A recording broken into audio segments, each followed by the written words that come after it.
मेसमध्ये भरपूर दिवसापासून ही भाजी बनवलीच नव्हती, तर चला आज बनवूया. तर कढईमध्ये धने, शेंगदाणे चांगले भाजून घेतले. खोबरं थोडंसं सुकं तेल टाकून भाजून घेतलं, काढून घेतलं.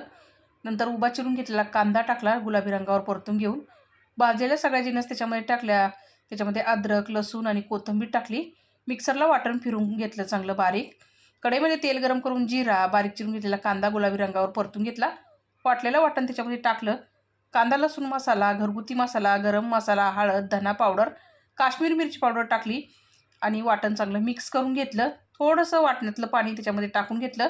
मसाला तेल सेपरेट होऊपर्यंत परतून घेतला.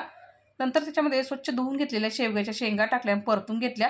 जेवढी ग्रेव्ही हवी आहे तेवढं गरम पाणी याच्यामध्ये टाकलं, झाकण देऊन शेवग्याच्या शेंगा शिजवून घेतल्या चांगल्या. चवीनुसार मीठ आणि कोथिंबीर टाकली. तयार झाला इथं झणझणीत शेवग्याच्या शेंगाचा रस्सा. मंडळी, तुम्ही कसा बनवता ते कमेंटमध्ये नक्की सांगा आणि मी कसा बनवला ते पण कमेंटमध्ये सांगा. धन्यवाद.